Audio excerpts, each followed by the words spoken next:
The survey crew's metal detector screamed over something that shouldn't have been there, buried beneath 6 feet of Nevada desert sand. When they finally broke through the concealed wooden hatch, the smell that rose from below told them everything they needed to know. This wasn't just old construction debris.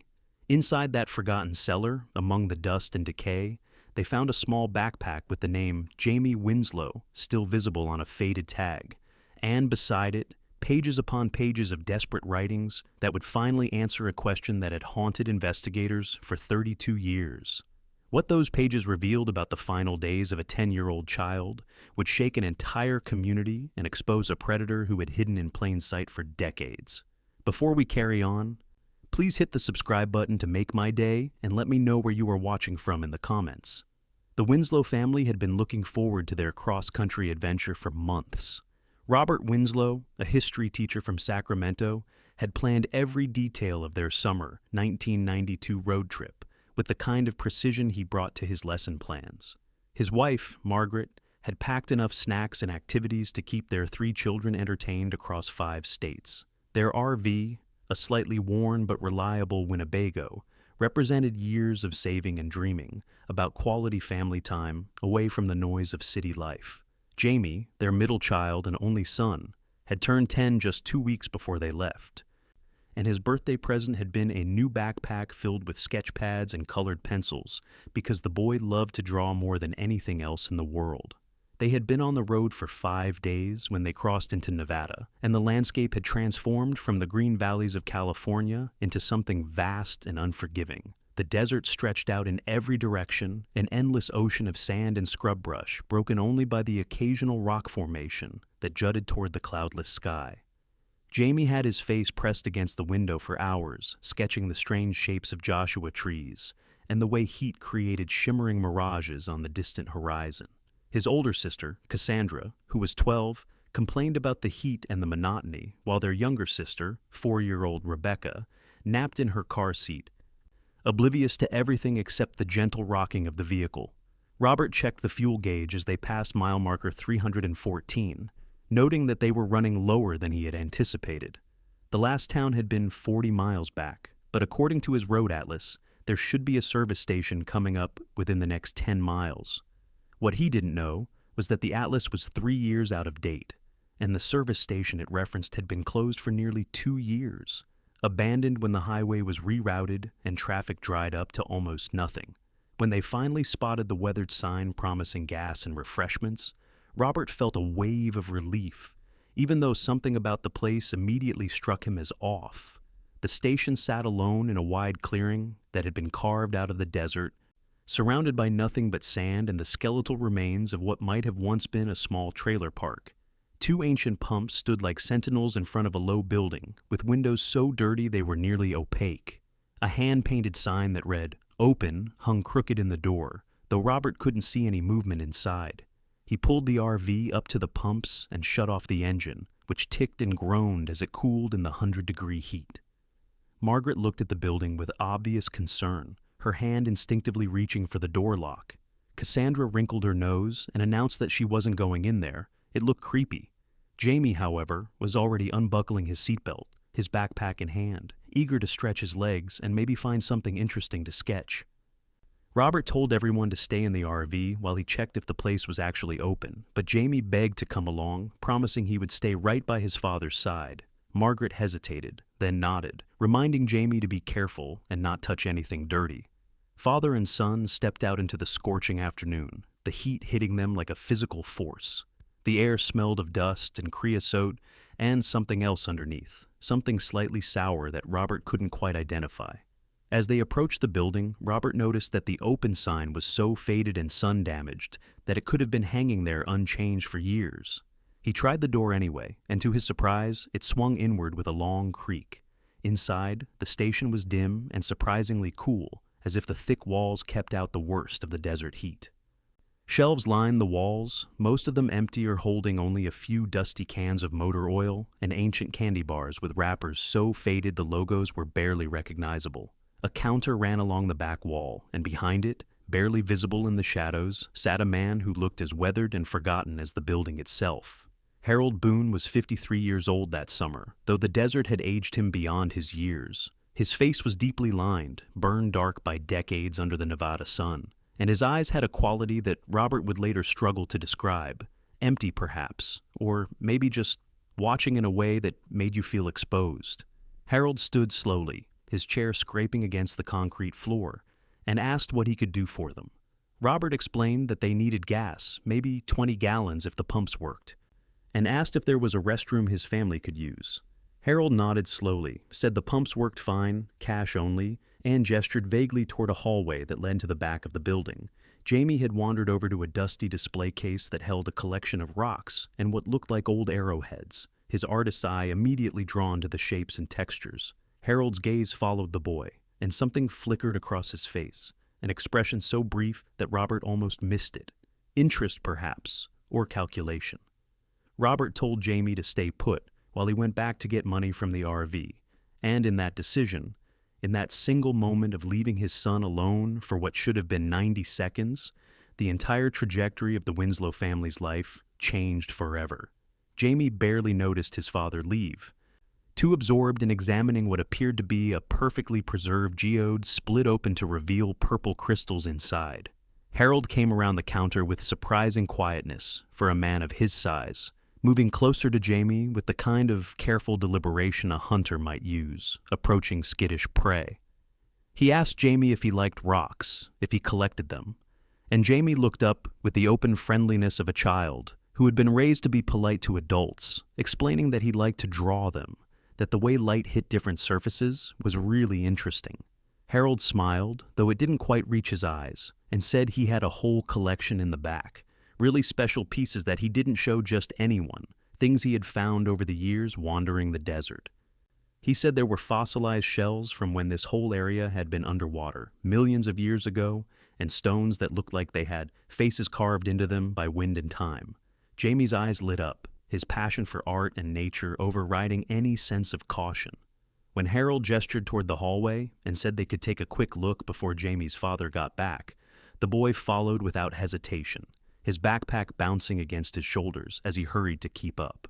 The hallway was narrow and darker than the main room, lit only by a single bare bulb that hung from the ceiling and cast strange shadows on the peeling wallpaper. Harold led Jamie past the bathroom, past what looked like a small office space, to a door at the very end that appeared to be made of much heavier wood than the others. He pulled a key from his pocket, old brass that gleamed dully in the weak light, and unlocked the door with a click that seemed too loud in the confined space.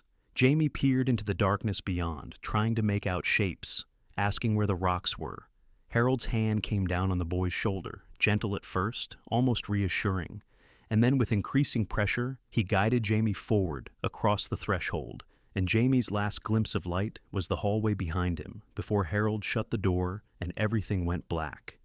Robert returned to the station less than 2 minutes after he had left, cash in hand, calling for Jamie. The main room was empty, silent except for the buzzing of a fly trapped against one of the dirty windows. Panic started as a small thing in Robert's chest, a flutter of concern that grew rapidly into full-blown terror when he called his son's name again and received only silence in response.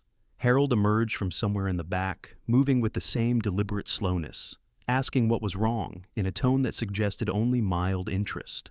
Robert demanded to know where Jamie was, his voice rising, and Harold frowned as if confused, said the boy must have gone back outside, that he had stepped away for just a moment to check something in the back, and when he returned, the boy was gone. They searched the station together, Robert throwing open doors and calling Jamie's name with increasing desperation, while Harold followed behind, ostensibly helping, but somehow always seeming to be in the way, to be guiding the search away from certain areas. The bathroom was empty. The small office was empty. Every visible room yielded nothing but dust and abandonment. Margaret heard the commotion and came running from the RV, Cassandra behind her, both of them taking up the cry for Jamie. They searched the grounds outside, circling the building again and again, venturing into the scrub brush that surrounded the station, calling until their voices went hoarse. The desert absorbed their cries and gave nothing back, only heat and silence and the vast indifferent emptiness that stretched to the horizon in every direction. Harold suggested that maybe the boy had wandered off into the desert, that kids sometimes did that, got curious and went exploring without thinking about the dangers. He said it with a kind of knowing sadness, as if he had seen this happen before, and the words planted seeds of terrible possibility in Margaret's mind. Robert refused to believe it. Jamie was a good kid, a careful kid. He wouldn't just wander off, but as the minutes stretched into an hour with no sign of his son, even he began to doubt.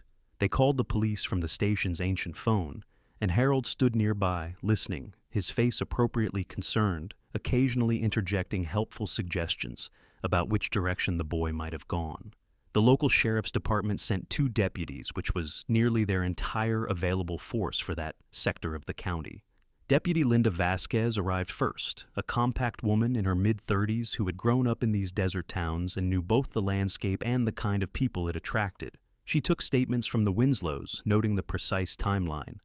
The fact that Jamie had last been seen inside the station, that Harold Boone was the only other person present. She walked through the building with Harold, asked him the same questions Robert had already asked, watched his face as he answered. Something bothered her about his demeanor, the way he was almost too helpful, too concerned, but she had no evidence of anything other than a child who had apparently vanished into thin air. Deputy Marcus Chen, younger and less experienced, coordinated the search of the surrounding area, bringing in volunteers from the nearest town, which was still 40 miles away. They combed the desert in expanding circles, looking for any sign that a 10-year-old boy had passed through. Footprints in the sand, disturbed vegetation, anything. The searchers found nothing conclusive, though someone reported seeing what might have been small shoe prints near a dry wash half a mile from the station, heading deeper into the wilderness. The theory that Jamie had wandered off and become lost began to solidify, even though it didn't quite make sense given the short time frame and the boy's known personality. As night fell, the temperature dropped rapidly, as it always did in the desert, and the search had to be called off until morning. The Winslows refused to leave, setting up a makeshift camp in the station's parking area, unable to comprehend the idea of abandoning the last place their son had been seen. Margaret sat in the RV holding Rebecca, who cried for her brother without fully understanding what had happened, while Cassandra curled into herself, guilt already beginning its corrosive work, as she wondered if she should have gone into the station too, if her presence might have changed everything. Robert paced outside, flashlight in hand, periodically walking the perimeter and calling Jamie's name into the darkness, as if sheer determination could bring his son back. Harold Boone had closed up the station and retired to a small living space attached to the back of the building, telling the deputies he would be available if they needed anything more. Behind his locked door, in the privacy of his own space, his expression settled into something far different from the concerned helpfulness he had shown earlier. He sat in his worn armchair and listened to the sounds of grief outside, the mother's sobbing, the father's increasingly desperate calls, and he felt nothing except perhaps a faint satisfaction that his secrets remained hidden. In the cellar beneath the station, accessible only through a concealed hatch in the floor of his bedroom, Jamie Winslow lay unconscious, a small bump on his head where he had fallen in the darkness after Harold had pushed him down the ladder. The search resumed at dawn and continued for 5 days, drawing resources from across the county and eventually attracting state law enforcement attention. Helicopters flew grid patterns over the desert, their downdraft creating swirling dust devils that danced across the sand. Tracking dogs were brought in, given Jamie's scent from clothing in the RV, but they circled the station area in confusion before indicating several different possible directions, none of which led anywhere conclusive. The media picked up the story on day 3, and suddenly the Winslow family's private tragedy became public property, their grief broadcast across regional news stations. Margaret's tear-stained face appearing on television screens throughout Nevada and California. The theories began almost immediately, spread by reporters hungry for angles, and armchair detectives convinced they could solve the mystery. Some suggested Jamie had indeed wandered into the desert and succumbed to the heat, his body perhaps dragged away by coyotes or buried by shifting sand. Others proposed more sinister scenarios, kidnapping by persons unknown, perhaps someone who had been watching the family and waiting for an opportunity. A few whispered about Harold Boone, noting his isolation, his strange affect, the convenience of a child disappearing from his establishment, but without evidence, these remained only whispers. Harold himself was questioned multiple times, his station searched twice by deputies who found nothing suspicious, just a lonely desert outpost, and a man who seemed as confused and concerned as everyone else. Deputy Vasquez wasn't satisfied. She ran Harold's background and found a history that raised flags, nothing prosecutable but enough to establish a pattern. He had drifted through the Southwest for decades, working odd jobs, staying in places until he wore out his welcome, or something happened that made moving on prudent. There were complaints from 2 different towns about Harold's interest in local children, complaints that had been investigated but never led to charges. There was a restraining order filed by a family in Arizona in 1985, an incident involving Harold offering to show a 9-year-old girl his rock collection, though the family had moved away before any legal proceedings could advance. Vasquez brought this information to her superiors, argued that Harold deserved more scrutiny, but without evidence connecting him to Jamie's disappearance, there was little they could do beyond keeping him on a watch list. The official search was scaled back after 2 weeks, though it never formally ended. The Winslows returned home to Sacramento, their RV trip abandoned, their family shattered, to find that life had moved on without them, in ways both large and small. Robert took a leave of absence from teaching, unable to face his students knowing his own son was missing.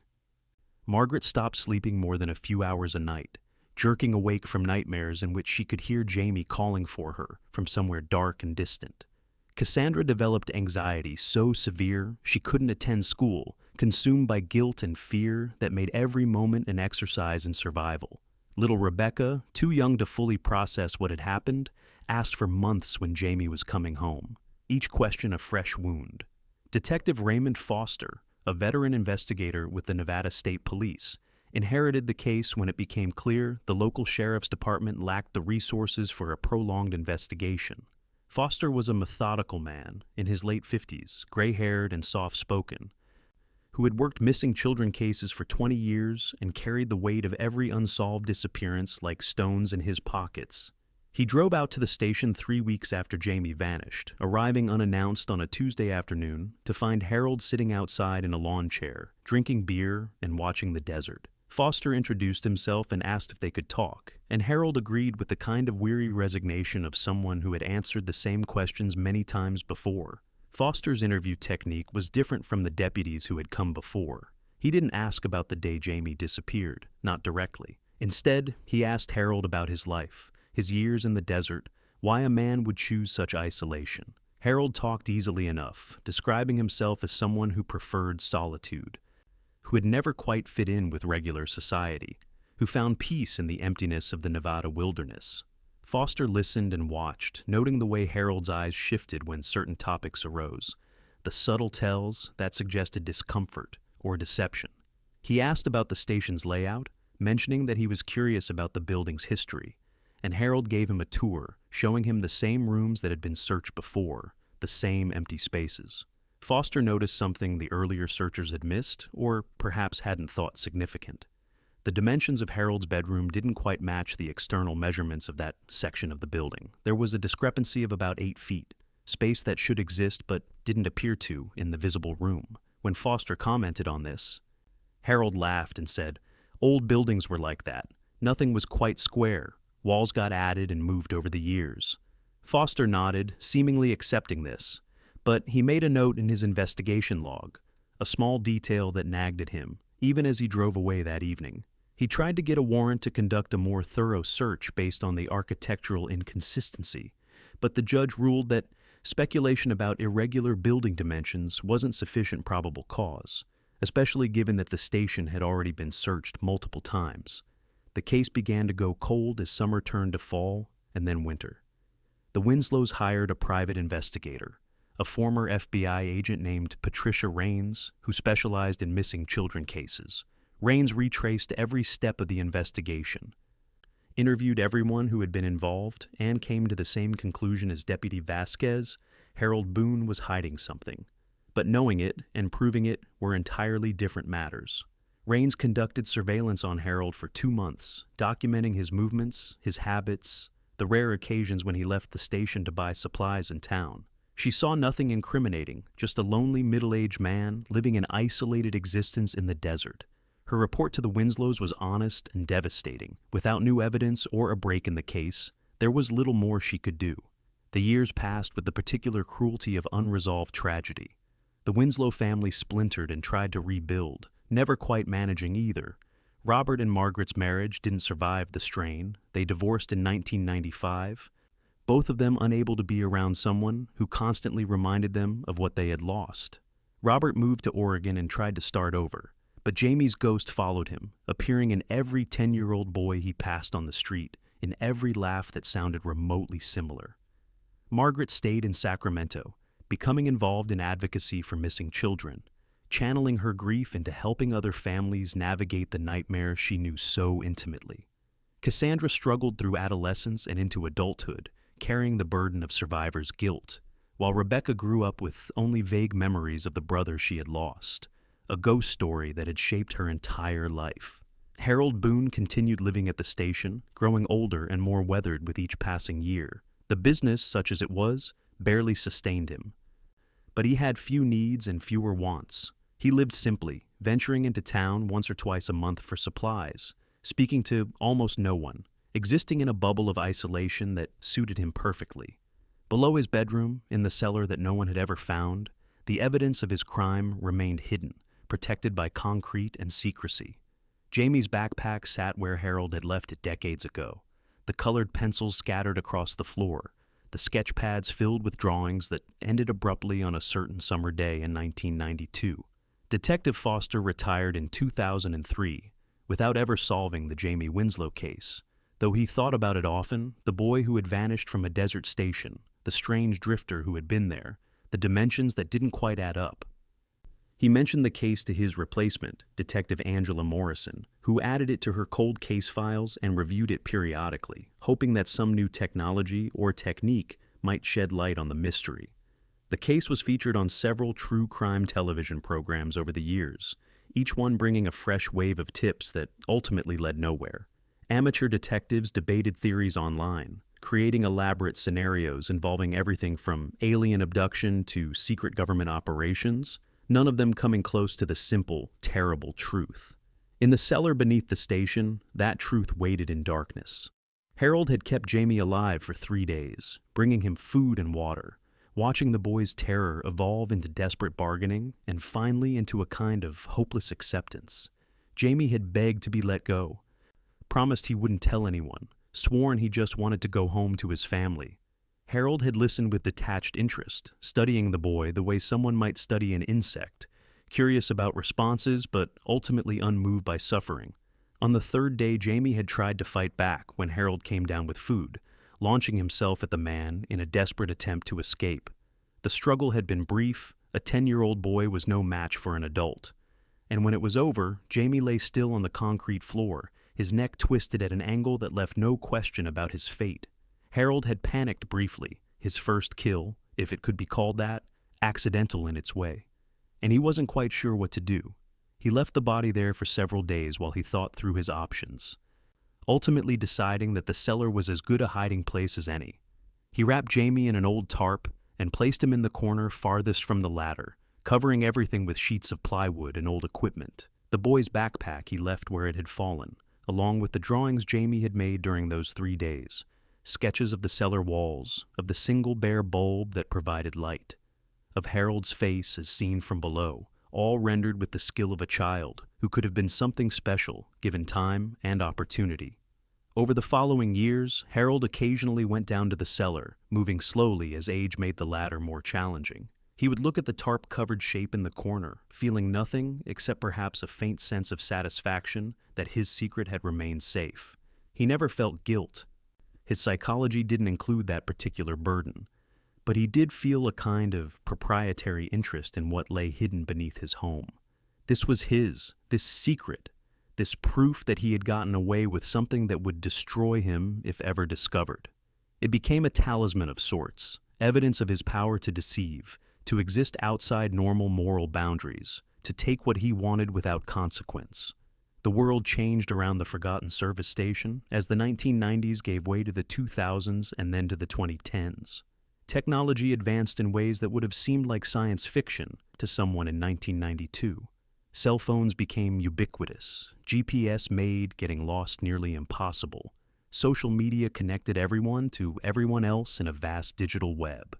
The desert remained largely unchanged, indifferent to human progress. But the traces that people left in the world became harder to erase completely. DNA analysis improved to the point where microscopic evidence could identify individuals with near certainty.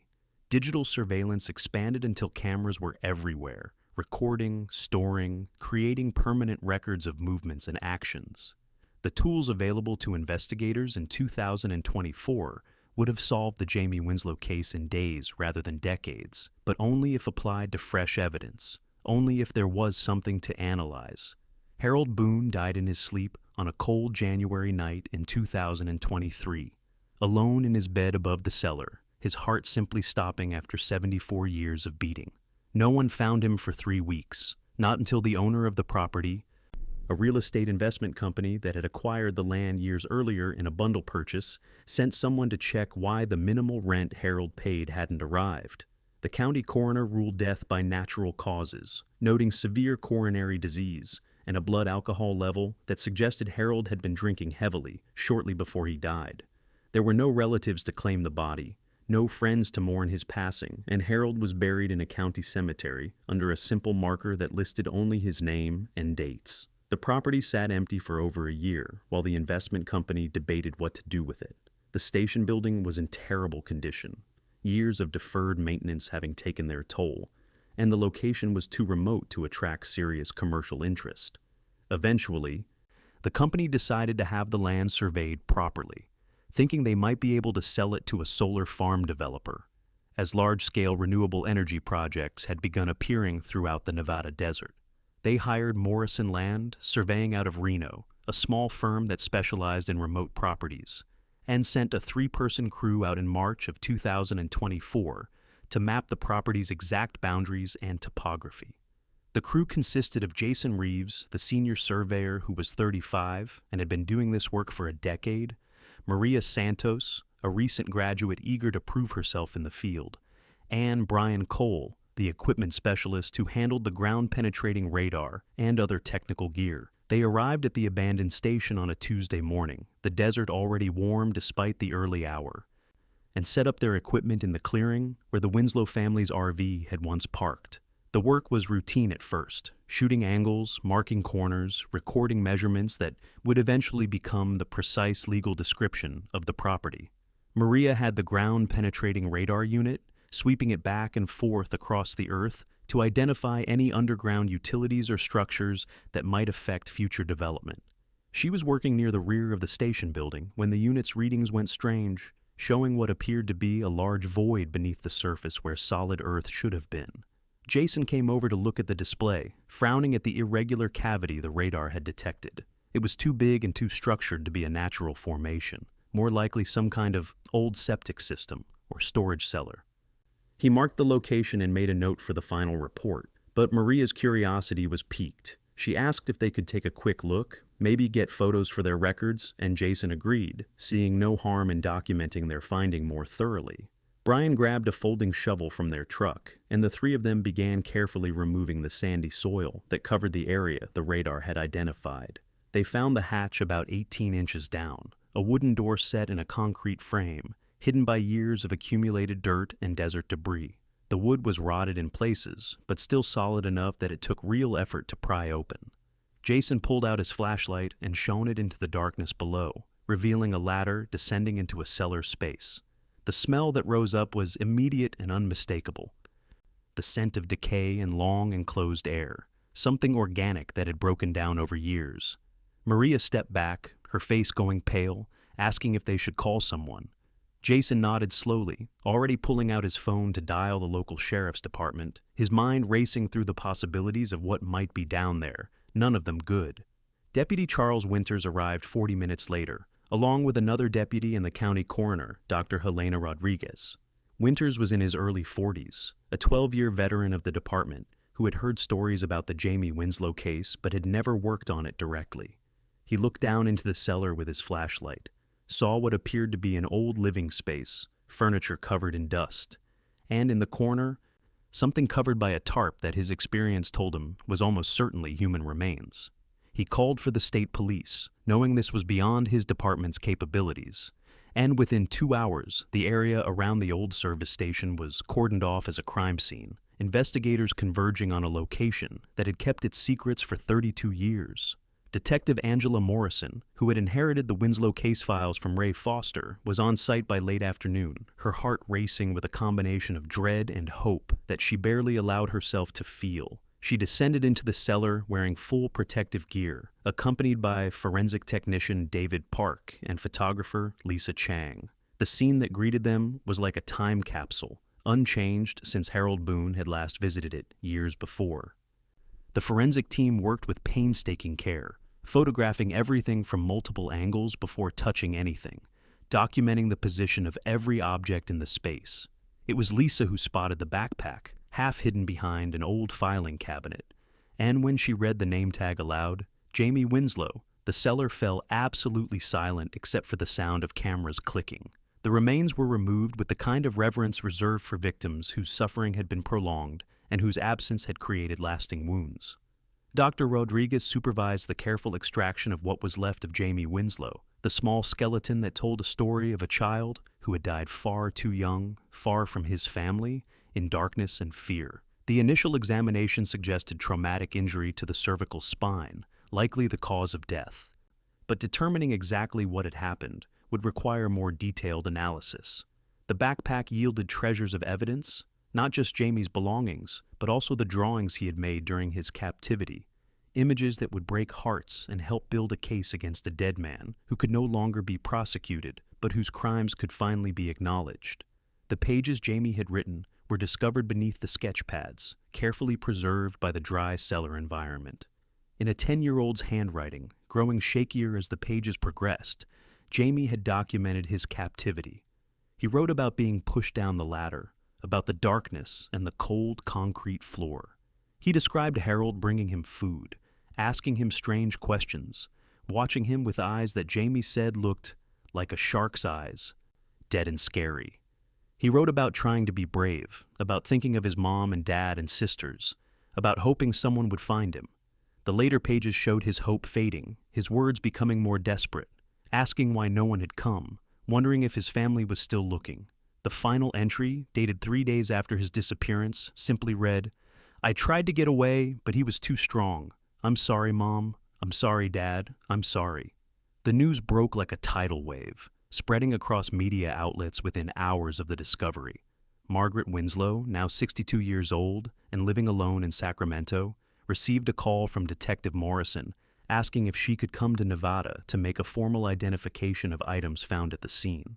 Margaret had been waiting for this call, in one form or another, for 32 years, and when it came, she felt both devastation and a terrible kind of relief.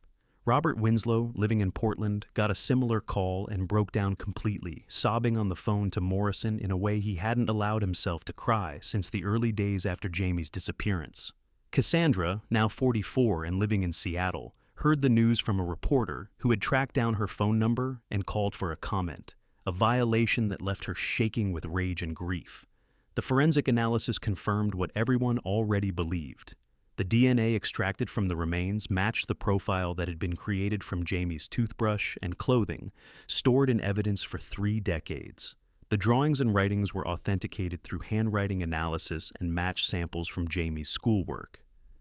The timeline constructed from the evidence showed that Jamie had been alive for approximately 3 days after his disappearance, held prisoner in the cellar while search parties combed the desert above, his cries for help absorbed by concrete and earth, unheard by anyone except his captor. The cause of death was determined to be a fractured cervical vertebra, consistent with either a fall or violent physical trauma, likely occurring during a struggle. Harold Boone's background investigation was reopened and expanded, revealing a picture far more disturbing than had been known in 1992. Investigators found connections to at least 5 other cases of missing children across the Southwest between 1973 and 1992, though none could be definitively linked to him. There were the complaints and restraining orders already known, but also new information from witnesses who came forward after his name appeared in news reports. A woman in New Mexico remembered Harold offering to show her son his rock collection in 1987, insisting the boy come alone to his trailer. A man in Arizona recalled seeing Harold watching children at a public pool in 1990, remembered feeling uneasy about the intensity of his attention. The pattern was unmistakable. Harold Boone had been a predator for decades, and Jamie Winslow had been his victim through a combination of opportunity and terrible luck. The question of why Harold hadn't disposed of Jamie's body, why he had kept the evidence so close, puzzled investigators until a forensic psychologist reviewed the case and offered an explanation. For certain types of offenders, keeping trophies or evidence of their crimes provided ongoing satisfaction, a way to relive and maintain power over the victim. The cellar had been Harold's private museum, proof that he had taken something precious and destroyed it, that he had the power to hide his actions from the world. The risk of keeping such evidence would have been outweighed by the psychological gratification it provided, and Harold's isolation made the discovery risk seem minimal. He had been proven right for 3 decades, only betrayed by death and the passage of time that brought new technology to an old property. The Winslow family was finally able to hold a funeral for Jamie in May of 2024, 32 years after his death. Hundreds of people attended, far more than had known Jamie in life, but who felt connected to his story through the years of media coverage and the shared horror at what had happened to him. Margaret and Robert stood together for the first time in decades, no longer married, but forever linked by the child they had created and lost. Cassandra delivered a eulogy that she had been writing in her head for most of her life, speaking about the brother she remembered and the man he never got to become. Rebecca, who barely remembered Jamie but had grown up in the shadow of his absence, placed flowers on the small casket and wept for a brother she had lost before she was old enough to know him. The case was officially closed in June of 2024, designated as solved by the Nevada State Police despite the fact that the perpetrator was beyond earthly justice. Detective Morrison held a press conference flanked by county officials and representatives from several child advocacy organizations, announcing the resolution of a mystery that had haunted investigators for more than 3 decades. She spoke carefully, honoring Jamie's memory, while detailing the evidence that had led to the conclusion that Harold Boone had abducted, held captive, and killed the 10-year-old boy. She acknowledged the failures in the original investigation, the searches that had come so close but not quite close enough, the suspicions that couldn't be pursued without evidence that was hidden just feet beneath the surface. Margaret Winslow filed a civil lawsuit against the real estate investment company that had owned the property during Harold Boone's tenancy, alleging negligence in renting to him and failing to inspect the property properly. The lawsuit was settled out of court for an undisclosed amount, which Margaret donated in its entirety to the National Center for Missing and Exploited Children. She said in a statement that no amount of money could compensate for Jamie's loss, but if his story could help prevent other children from suffering similar fates, then something meaningful might come from the tragedy. The old service station was demolished in August, the cellar filled with concrete, the land returned to desert as if the building had never existed, though everyone who knew the story would always see ghosts there. The case prompted reviews of other cold cases involving missing children in remote areas, leading to renewed investigations and, in 3 instances, actual breaks in previously stalled cases. Ground-penetrating radar surveys were conducted at locations associated with other suspects, and while no discoveries matched the significance of finding Jamie, the effort demonstrated that old crimes could still be solved with new technology and renewed determination. Laws were strengthened around property inspections and tenant background checks in several states, though legislators acknowledged that no regulation could completely prevent someone as determined and careful as Harold Boone from finding opportunities to offend. For the Winslow family, closure was a complicated concept. Knowing what had happened to Jamie, understanding the how and why and who, didn't erase the decades of not knowing, the years of imagining scenarios that were sometimes better and sometimes worse than the reality. Robert said in an interview that having Jamie's remains, being able to bury his son properly, gave him a peace he hadn't thought possible, but it also meant accepting that the hope he had carried all these years, the irrational belief that somehow Jamie might still be alive somewhere, was finally and definitively gone. Margaret described feeling as if a weight had been lifted and replaced with a different kind of burden, the knowledge of her son's suffering in those final days. the words he had written, asking why no one came. Cassandra found an unexpected measure of healing in the resolution. For 32 years, she had carried guilt over not going into the station with Jamie, convinced that her presence might have changed the outcome. A therapist helped her understand that Harold would likely have found another opportunity, that predators like him were patient and persistent, that the fault lay entirely with him and not with a 12-year-old girl who had simply wanted to stay in the RV. She began volunteering with an organization that supported siblings of the crime victims, finding purpose in helping others navigate the complicated grief that came with losing a brother or sister to violence. Rebecca, who had built her career as a trauma counselor in part because of her own family's experience, said that knowing the truth allowed her to finally integrate her brother's story into her own life narrative in a way that felt complete rather than forever interrupted. The drawings Jamie had made during his captivity were returned to the family after being documented and copied for the investigation file. Margaret couldn't bring herself to look at them, asked that they be stored away, but Cassandra studied each one carefully, seeing in them not just evidence of suffering, but also proof of her brother's remarkable spirit. Even trapped in darkness, terrified and alone, Jamie had drawn. He had created beauty in the midst of horror, had used the tools he loved to document and process his experience. Cassandra had several of the earlier drawings, the ones showing the cellar's architecture rather than Harold's face, professionally framed. She hung one in her home, explaining to visitors that it represented her brother's refusal to let fear completely overcome him, his determination to keep being himself, even when the world had become a nightmare. The media interest in the case gradually faded, as media interest always does, moving on to newer tragedies and more recent mysteries. But for those directly involved, the Jamie Winslow case remained a defining element of their lives. Detective Morrison kept a photo of Jamie on her desk, the school picture from spring of 1992 that had appeared on missing posters for years, a reminder of why she did the work she did. The survey crew members who had discovered the cellar each processed the experience differently, Jason Reeves requiring therapy to deal with nightmares about what they had found, Maria Santos changing careers entirely, unable to continue in a field that would forever remind her of that March morning. Deputy Vasquez, retired by the time the case was solved, told reporters that she had known Harold was guilty but hadn't been able to prove it, and the vindication of her instincts brought no satisfaction, only regret for the limitations that had prevented her from saving Jamie.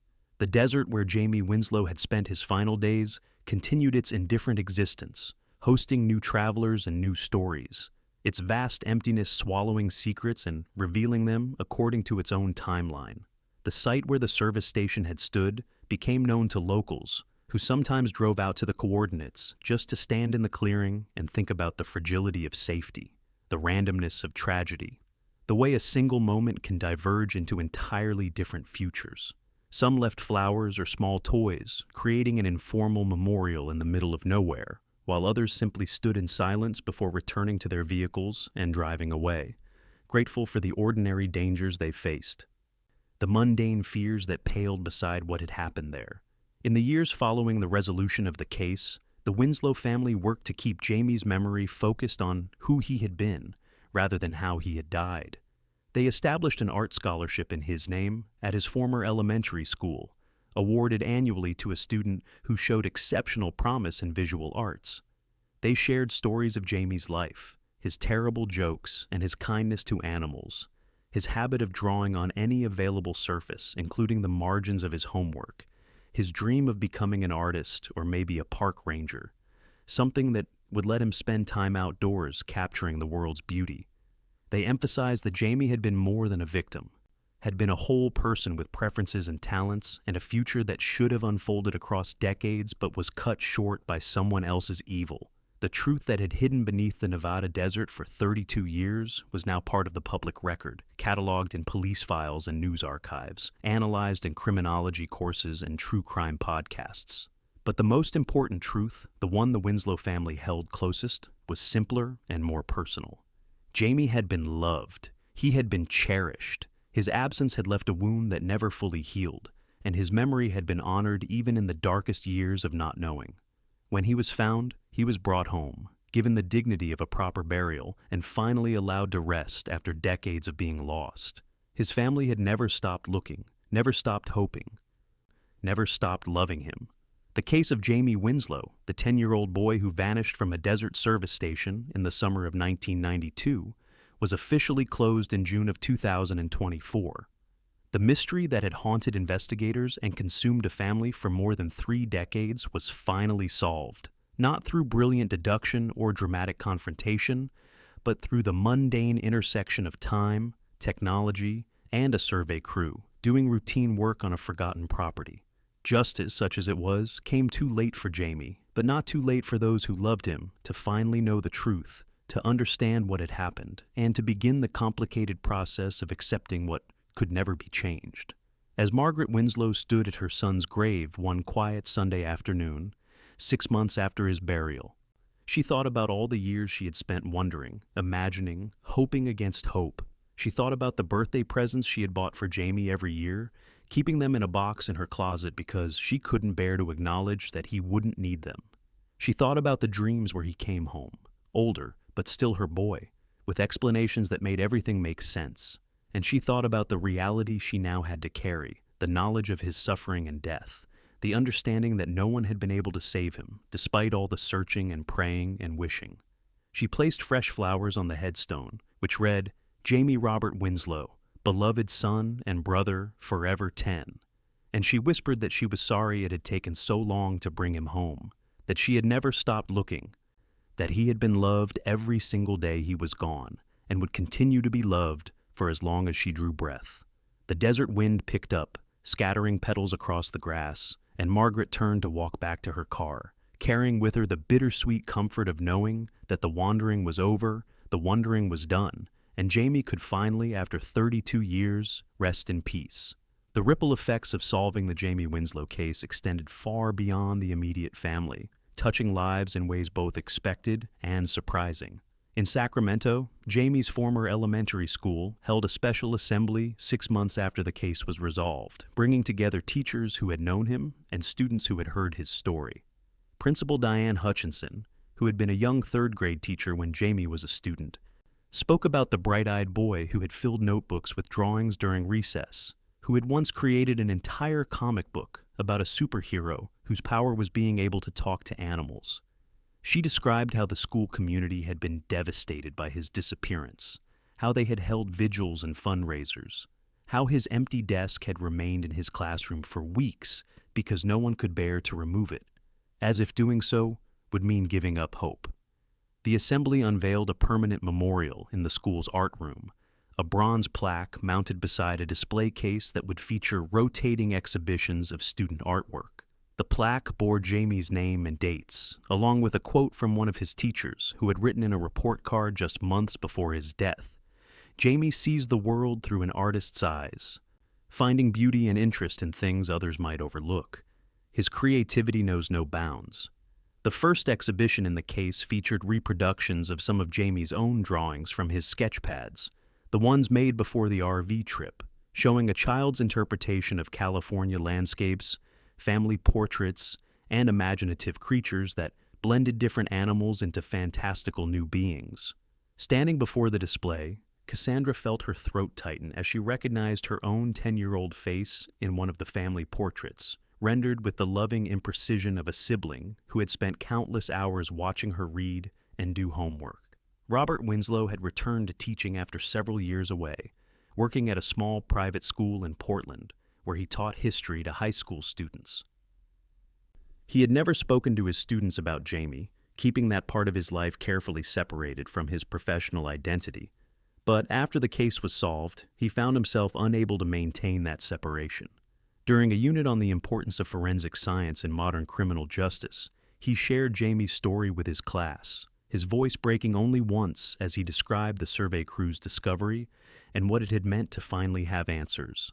The students listened with the kind of intense attention that teachers rarely receive, and several approached him after class to say they were sorry for what had happened, that they couldn't imagine what it must have been like. One girl, a quiet junior named Sophie who rarely participated in discussions, told Robert that her own cousin had disappeared 6 years earlier and had never been found, and hearing that Jamie had eventually been discovered gave her family a kind of hope they had been struggling to maintain.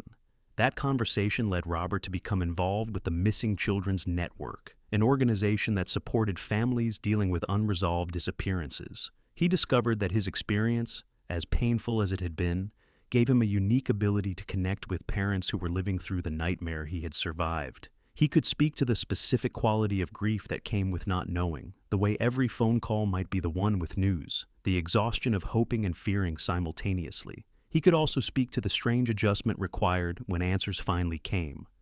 The process of integrating new terrible knowledge with decades of speculation and imagination.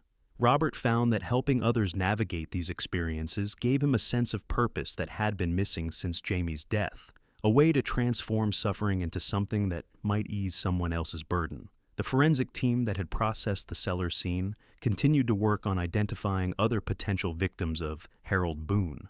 Dr. Helena Rodriguez coordinated efforts with cold case units across 5 states, comparing the evidence found in the cellar to unsolved disappearances that fit Boone's pattern. They found DNA evidence in the cellar that didn't match Jamie or Harold, suggesting that others might have been held there at different times, though the degraded nature of the samples made definitive identification challenging. One sample eventually matched a missing persons case from 1984, a 12-year-old girl named Veronica Hayes, who had vanished from a rest stop in Utah. Her family had moved to Canada years earlier, and tracking them down required weeks of investigative work. But when contact was finally made, Veronica's mother, now in her 70s, wept with the same mixture of devastation and relief that the Winslows had experienced. The connection between Jamie's case and Veronica's opened up new investigative avenues, revealing that Harold Boone had been even more dangerous than initially believed.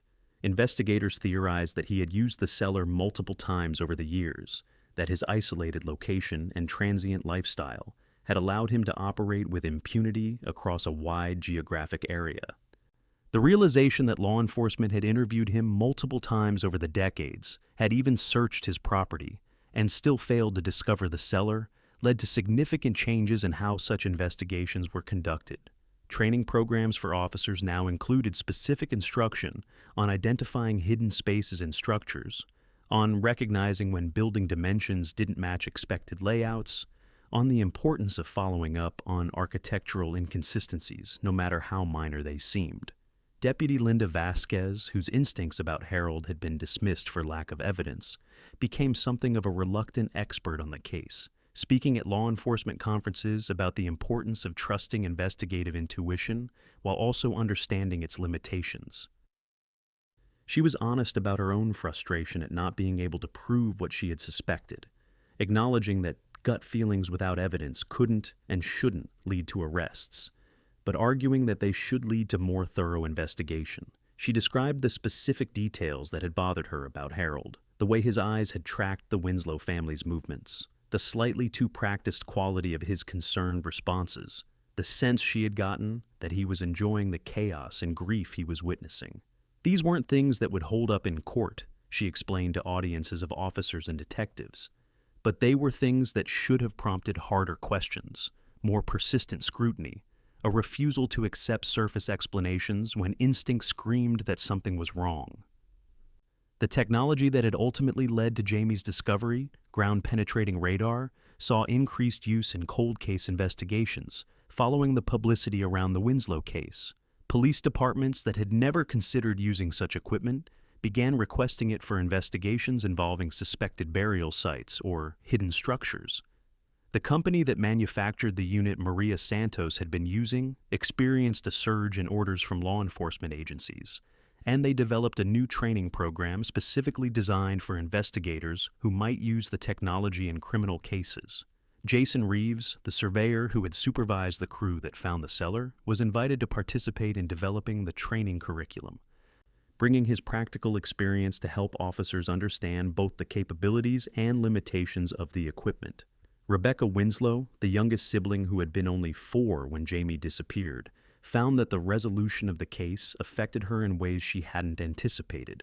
As a trauma counselor, she had spent years helping others process grief and loss, and she had believed herself well prepared to handle the discovery of Jamie's remains and the truth about his death.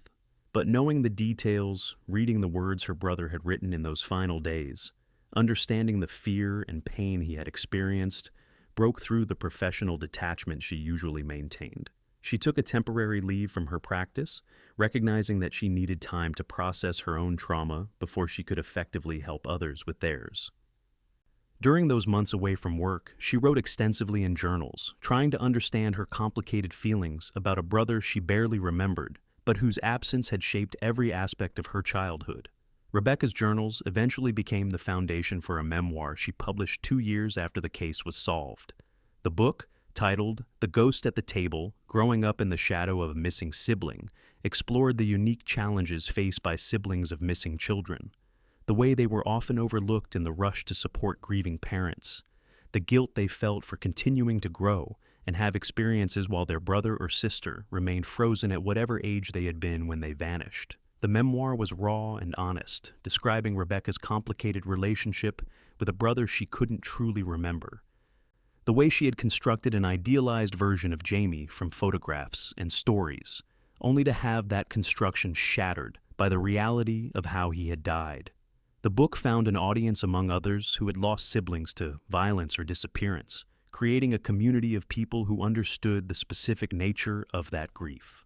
The investigation into Harold Boone's background eventually revealed connections to a loose network of drifters and transients who had moved through the Southwest in the 1970s and 80s. Some of these individuals had criminal records, others were simply people who had dropped out of mainstream society for various reasons, but they had created an informal communication system, sharing information about places to stay, ways to make money off the books, and how to avoid law enforcement attention.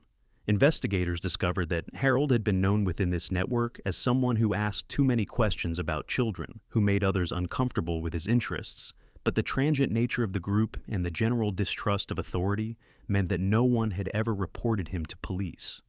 This revelation led to broader discussions about how marginalized communities, even ones as loosely defined as nomadic drifters, could harbor dangerous individuals whose crimes went unreported and uninvestigated.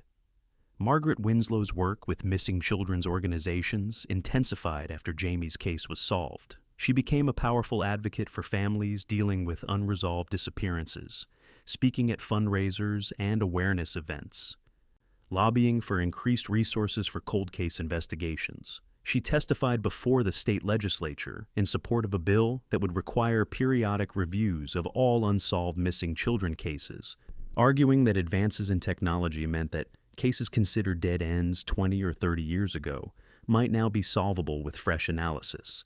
The bill passed and was named the Jamie Winslow Cold Case Review Act, mandating that every missing child case in Nevada be reviewed every 5 years using current investigative techniques and technologies. Margaret attended the bill signing ceremony, standing beside the governor as he added his signature to legislation that bore her son's name, feeling a complex mixture of pride and sorrow that this was Jamie's legacy. The old service station property, despite being cleared of all structures, became an unexpected destination for people interested in true crime.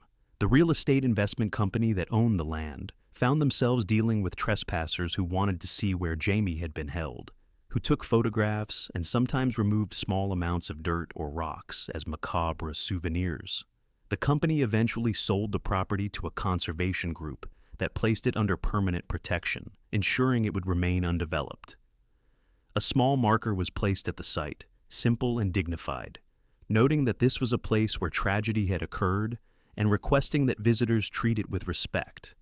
The marker didn't provide details about the crime, just acknowledged that a child had died there and that the land now served as a memorial to all missing children and a reminder of the importance of vigilance in protecting the vulnerable. Detective Angela Morrison retired from the Nevada State Police 3 years after solving the Jamie Winslow case, her career bookended by the investigation that had consumed so much of her professional energy. At her retirement party, colleagues presented her with a framed photograph of Jamie, the same school picture that had hung on her desk for years, along with a letter from Margaret Winslow thanking her for never giving up on finding answers. Morrison gave a brief speech in which she acknowledged that solving Jamie's case had been a team effort spanning multiple decades, involving dozens of investigators and countless hours of work. But she also admitted that it had been luck as much as skill that had finally led to the discovery. If the property hadn't been surveyed, If the crew hadn't had ground-penetrating radar, if they had been working 50 feet to the left or right, Jamie might still be undiscovered. That randomness haunted her, she said, because it meant there were probably other victims in other hidden places, waiting for their own moments of chance discovery. The drawings Jamie had made during his captivity became the subject of analysis by psychologists who specialized in childhood trauma and coping mechanisms.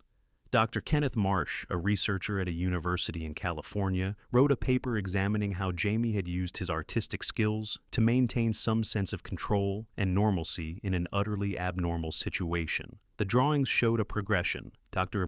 Marsh noted, from relatively calm architectural sketches on the first day to increasingly agitated and emotional pieces as hope faded. But even the latest drawings showed technical skill and attention to detail, suggesting that Jamie had clung to his identity as an artist even in the worst circumstances. The paper argued that creative expression could serve as a crucial survival mechanism for children facing trauma, providing a way to process experiences that were too overwhelming to confront directly. Dr. Marsh requested and received the Winslow family's permission to include reproductions of some drawings in his paper, which was published in a prestigious psychology journal and became frequently cited in studies of childhood resilience. Cassandra Winslow's work with sibling survivors of violent crime expanded significantly after Jamie's case was resolved. She helped establish a national support network specifically for adults who had lost siblings to murder or abduction during childhood, recognizing that this population had unique needs that weren't always addressed by general grief counseling or victim support services. The organization, which she named Jamie's Light in honor of her brother, provided peer support groups, resources for families, and advocacy for policy changes that would better serve survivors. Cassandra discovered through this work that many sibling survivors carried similar burdens of guilt and responsibility, feeling that they should have somehow prevented what happened, that their presence might have changed the outcome. She worked to help them understand, as she was learning to understand herself, that they had been children too, powerless against adult predators, and that the only person responsible for the crime was the perpetrator. The media attention surrounding the case's resolution brought renewed interest in other Nevada cold cases, with journalists and true crime enthusiasts examining unsolved disappearances from the same time period. This scrutiny led to tips in several cases, including one that resulted in the arrest of a suspect in a 1995 abduction that had gone cold. The publicity also prompted several people to come forward with information about Harold Boone that they had never previously reported. Small incidents and observations that individually seemed insignificant, but collectively painted a picture of a man who had been a threat for far longer than anyone had realized. One woman described seeing Harold watching children at a playground in Reno in 1979, noticed because he had no children with him, and seemed focused on the kids in a way that made her uncomfortable. A retired truck driver remembered giving Harold a ride in 1986 and being disturbed by his questions about whether the driver had children, how old they were, whether they ever came along on trips. The survey crew members who had discovered the cellar each processed their experience in therapy, working through the trauma of having stumbled into such a horrific crime scene. Maria Santos, who had been operating the ground-penetrating radar, struggled the most, experiencing nightmares and intrusive thoughts that made it difficult to function. She eventually changed careers entirely, leaving surveying to become a victim advocate, feeling that the universe had placed her in that position for a reason and that she owed it to Jamie and others like him to channel the experience into something positive. Jason Reeves continued in surveying, but developed a protocol for his company that required immediate law enforcement notification anytime they discovered potential burial sites or hidden structures, determined that if they ever found something similar again, it would be handled with the seriousness and care it deserved from the very first moment. The forensic analysis of the cellar continued for months after the initial discovery, with technicians finding microscopic evidence that told stories beyond Jamie's captivity. Fibers from different types of clothing suggested that multiple people had been in the space over the years, supporting the theory that Veronica Hayes and possibly others had been held there at different times.